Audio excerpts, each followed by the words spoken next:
our gratitude and thanks to Allah subhanahu wa ta'ala for giving us the opportunity and the time to be here. And we therefore cherish this time, and especially on the issue that is at hand. The issue at hand, as has been explained previously, is about responsible parenting, especially regarding the drug abuse in our society, which has become a pandemic of some sort. Because actually the damage it is doing is much worse than what coronavirus is doing in our society. But people are not aware of that. And it has eaten not only our children, but sometimes even ourselves, including the men and the women. And alhamdulillah, we have this opportunity therefore for some experts on the field to address us and give us some hints as to how this thing manifests itself and how you can actually even observe in your kids whether they are involved in such an unfortunate situation, or at least to give them nasiha as to how to avoid being associated with people who can actually influence them towards that darkness. We have an expert that is on his way, and we also have another expert who is still with us, and we have our DG who are just moving for this program. And we will therefore, give you all the time that constraints that we are facing, commence the program, and as such, take matters as they come, while at the same time we also have our experts here before the second expert comes in to address this. So if I may, please want to introduce our DG, Mr. Kabir Usman, who was the former DG for 2 terms, 8 years of PND, Center for Management Development. A lot of people might be aware of that, and he is now the DG and Chief Executive of the Center. And he will give us a keynote address before the experts take a few along the line. Alhamdulillah, the situation appearing before us is that people are coming in. It is possible that while the program is going on, we may have to probably make some adjustments to make room for our brothers and sisters that may be coming later. But at the moment, we see that we are, but possibly in the next few minutes or so, when the room becomes probably a little bit smaller, we'll be able to make that adjustment. We didn't foresee such a flood, otherwise we will have the allocation. So if I may call the DG, ICICE, Dr. Kabir Usman, give us.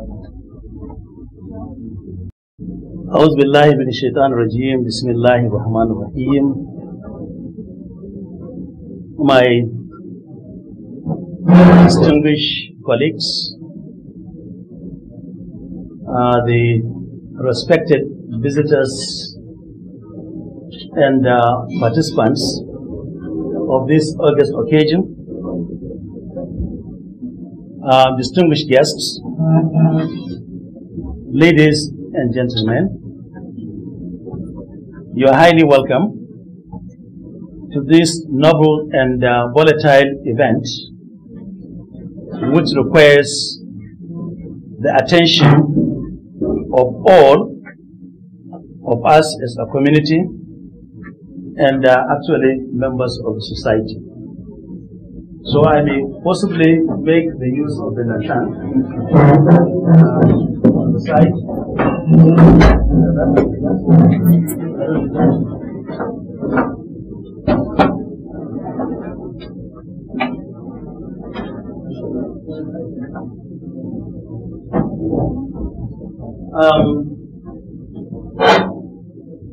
It is actually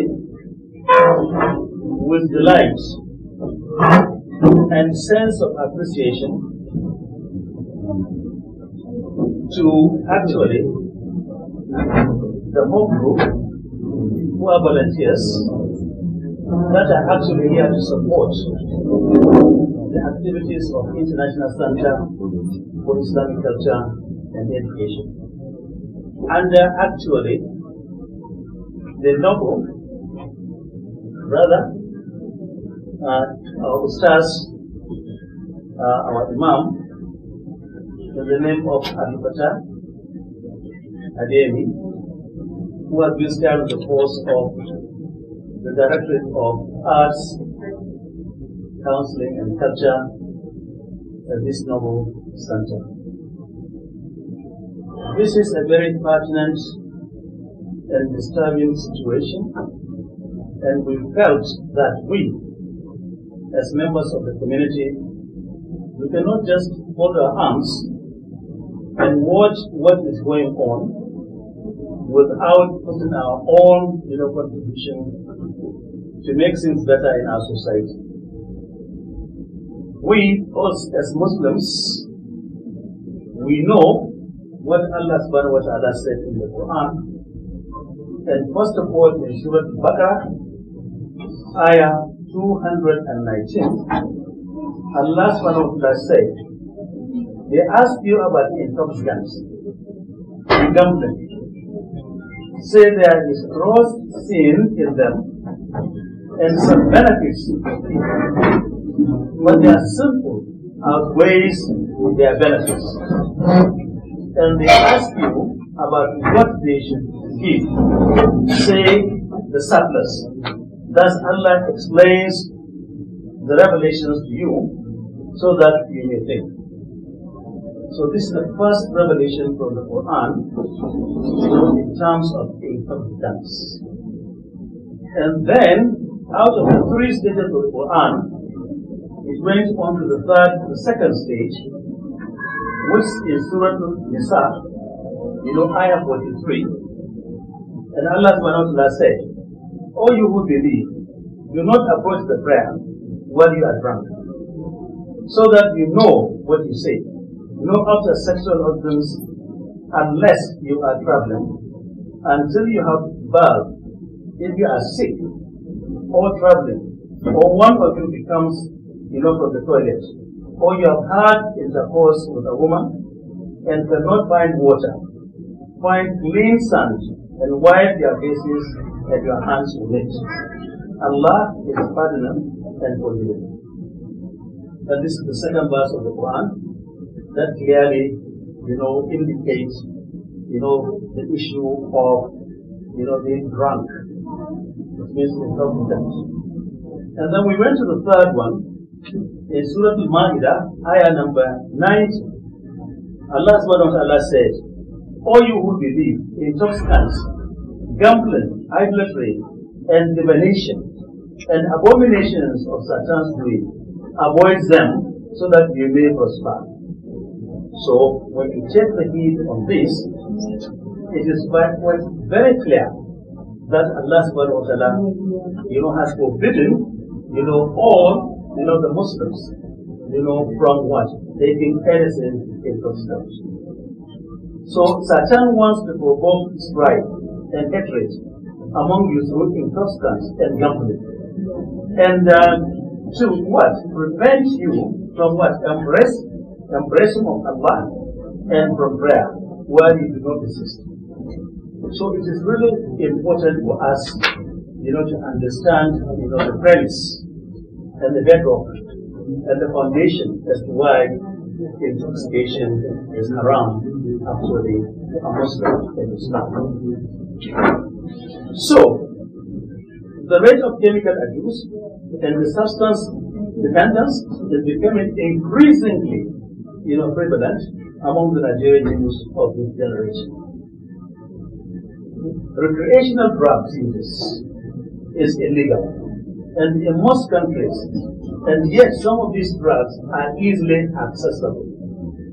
So therefore, we cannot fold our arms and just keep on watching. But why are drugs so much in demand? Why is it that drugs are now so much in demand? And this is a fundamental question that we need to ask.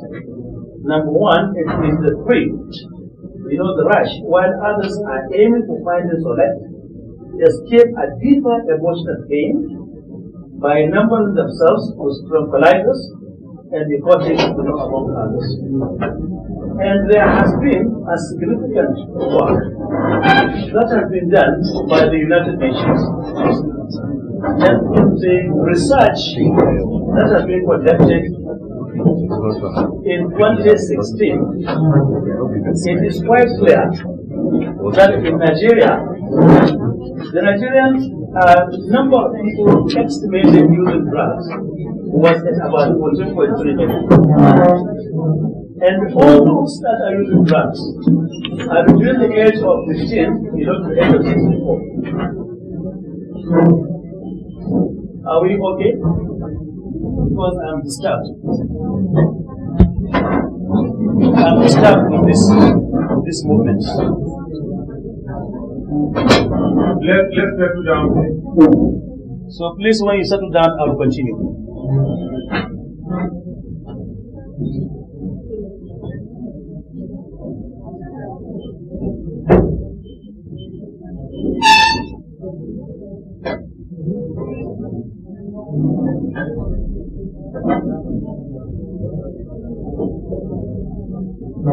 So this is a very serious matter indeed. 14.3 million in 2016 out of about 180 million at that time, they are involved in using drugs. And psychoactive substances in the first year for what? Non-medical purposes. These drugs are used for what? Non-medical purposes. And the highest, prevalence in terms of this is absolutely chronic and serious. In those days, it was in the southwest, and south-south, and southeast. But currently, it's predominantly actually not in the northeast, not actually in the north central, but in actually the northwest. With particular reference, to Kano. And the highest rate of consumption of drugs, by actually men and women is totally unacceptable in our society. And out of all those that are involved in drugs, almost you see about 376,000, they use high-risk drugs. Out of the 14 million we mentioned, they use high-risk drugs. It's a very, very serious matter. And 1 of 5 high-risk drugs, they inject actually the drugs into themselves. And this is really catastrophic. I don't want to go into so much details, but every 4 drug users, 1 is a woman. Every 4 drug users, 75% of drug users are males, while 25% are female. And in Kano in particular, a significant number are actually married women. So this is a very serious problem. So I don't want to give you all the relevant statistics. You will all get copies possibly through WhatsApp, of my presentation. But certainly there are issues to do with cannabis. It's critical. It's number 1 problem. And it's estimated about 4.7% of our population use cannabis, and for non-medical reasons. And they use a lot of syrups and many other related, kind of drugs. So it's very important, to understand, the gravity and seriousness, actually of this particular, situation. So let me just review, since the speaker is now here, let me just actually outline, the 7 critical deadly sins, that emanates from the kind of level of intoxicants that our children are using on daily basis in our society. It is very chronic. And number 1, of course, is cannabis. And also known by street names as marijuana, and kush, and pot, and eja, and blaze, and ganja. And I don't need to go into details in terms of the effect of cannabis. But it distorts perceptions, it increases pulse and heart rate, blood shots, and the eyes dilapidation, and increased appetite, and many other impaired incoordination and lack of concentration, and so on and so forth. And it is out of this you derive a negative experience, such as anxiousness, panic, self-consciousness, and paranoid in terms of someone's thinking and action. So that is cannabis. The second one is crack. As opposed, to powder, crack is a free base form of cocaine that can be smoked. It offers a short but intense, high to smoke. It comes in solid block or in crystal varying colors, from yellow to pale, rose and white. Crack is heated and smoked.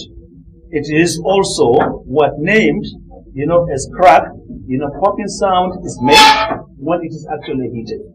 Crack is riskier and more potent than regular powdered cocaine.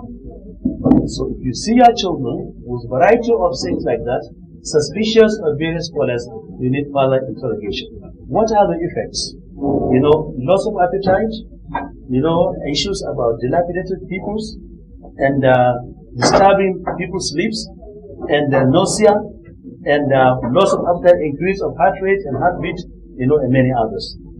Hypertension, intense euphoria, anxiety, and paranoid, depression, intense drug, craving, panic and psychic, convulsion, seizures, and sudden death, from high dose, of crack. So this is a serious business. Number 3 is tramadol. In terms of tramadol, it is an oral tablet and is prescribed. That is available on the brand name of drug Ultra is called immediate release tablet, and the Ultra ER extended release tablet. Tramadol extended release oral capsule is available, as a brand name drug, Conzi. Immediately released drugs are released in the body right away. Extended release drugs are released into the body slowly over time, but this one is right away. So all 3 forms of tramadol that we have, you see, they are really genetic drugs. Usually they cost less, they are easy to get. In some cases, they may not be available in every strength or form, as they branded. So tramadol is a controlled substance in some countries. This means it can only be used with a doctor's classification. Tramadol is not a controlled prescribed drug in Nigeria. It made it readily available. What are the effects? It's numerous. I've got about 20 of them. And first of them is about fainting, it's about heartburn, it's about blood pressure, and also finding blood in the urine, and bloating, and abnormal decrease, touch of sensation, and other things like that. And I can go on to the list: indigestion, irregular loss of memory, recurrent fever, and severe cramping, severe nausea, and sweat, and trembling and shaking hands, and people are being shaken when they take it, and trouble performing routine tests, and so on and so forth. Number 4 is codeine. And I don't need to talk about all the details, but codeine, which is to be actually derived from the opium poppy, and is related to morphine and heroin. And that's where it is driven from morphine and heroin. And I don't want to go into so much details of that. You can get the tablet and you get the syrup. And when people take overdose, don't know exactly, what happens. They don't even know where actually they are. So abuse of, cough syrup is an increase in many parts of the country. Especially, this is sold at about 600 naira or 800 naira per bottle.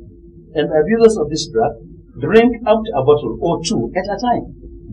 It is commonly mixed with soft drinks like Coca-Cola, like Fanta, like Pepsi. The main reasons for the increased use of cocaine is the euphoric effect associated with what? With opiates. It's a serious problem.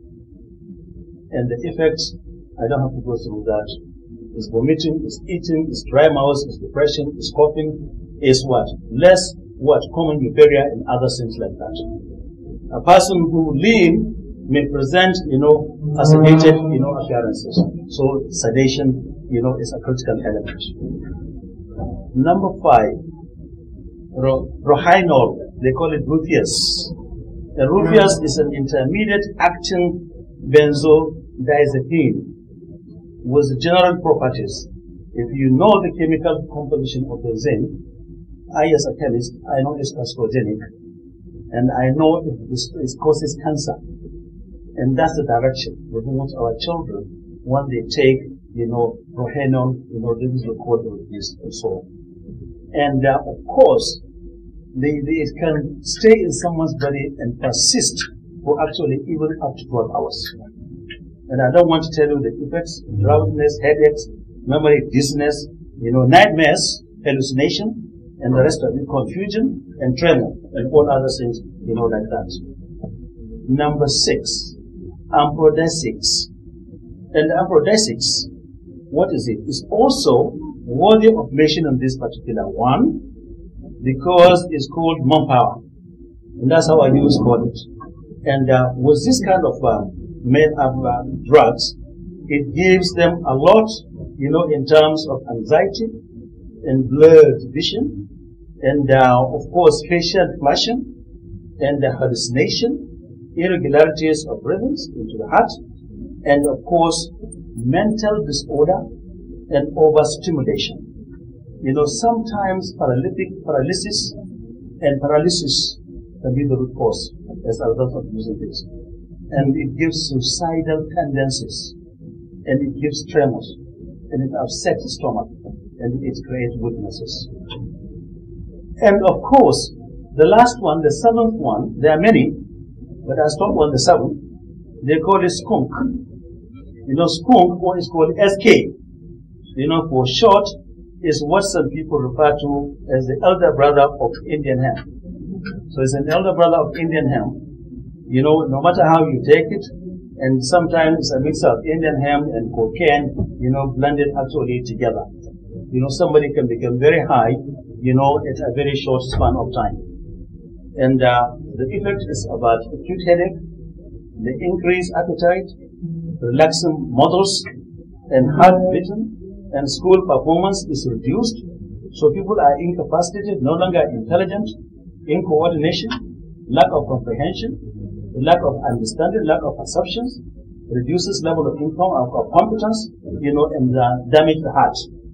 And one worsening part of that, it damages actually the lungs, bronchus and bronchiolitis, and so on. So it causes coughing and wheezing, all the time. So it's really very important for us, to watch about that. And of course, the question is, at least by talking of this 7, what are the reasons given by, actually our youth, our children, who are taking these drugs? So they will say it's bothersome, they will say emotional pressure, they will say environmental influence, they will say boldness, they will say solace, they will say media influence, they will say peer pressure group, they will say positive reinforcement, they will talk about rebellion, they will talk about role modeling, they talk about self-medication, social celebration, to avoid feeling bad, to actually feel good. And when somebody is unhappy, at home, and many other, anxieties and so on and so forth. So some of these effects, substance abuse, they are just not limited. There are many other side effects. And I'm not a medical doctor, and I'm not Mr. Larry, and I'm sure they can elicit, the consequences and the damages, this has caused. Now, what are the diseases associated with this? The spread of diseases such as HIV is obvious, and AIDS, and hepatitis C, through sharing needles or what?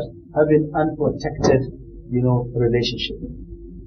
And sometimes this is how women are exploited when some of these drugs are put in in drinks, and they will not even know actually where they are, nor will they know even what happened to them. So what is the consequence of this crime? Drugs possession is a crime, so our children are committing crime when they possess drugs and when they use drugs. Yes, when they are involved in drug trafficking, when they are involved in robbery, when they are involved in kidnapping, when they are involved in banditry, when they are involved in prostitution, when they are involved in terrorism, when they are involved as a result of what? Lack of productivity in place of work or in the universities when they are facing their studies. And of course, the loss of labor, because there is inaptitude, there is inaction, they haven't got the energy, they are not in the right frame of mind. So, as a result of my host remarks, I will conclude on the summary and the conclusion for reflection. The summary is, these issues discussed, they are all regarding 7 different types of drugs, their effects, and the reasons why people take them, and the diseases that are associated with them, and also the criminal activities that are included, and there's a package, and of course the loss of man-hour, and in terms of human capital as well. And violation, we as Muslims, this is against Islam, and violating Islamic ethics and the principles, which is punishable by Allah subhanahu wa ta'ala, and He knows who does it, and He knows the level of punishment that somebody is going to do. And of course, we know the level of number of lesions, when somebody commits, intoxication, drinking, and other things like that. But all other things belong to Allah subhanahu wa ta'ala and the level of punishment somebody is getting.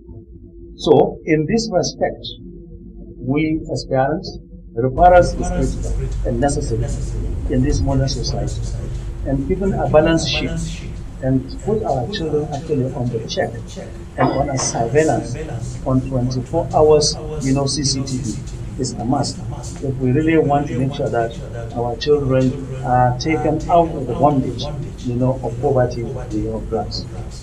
So, you need to watch and ensure, drug-free family in your home at all costs. And of course, as a result of this discourse, the resource person is here. We will definitely collect relevant information for the individuals so that we can support with counseling and we can support with actual referrals. Because we know the problem is virtually almost happening in everybody's home if we are honest, and we are going to be honest with ourselves and talk about it. And thank you very much for listening, and thank you very much for your attention.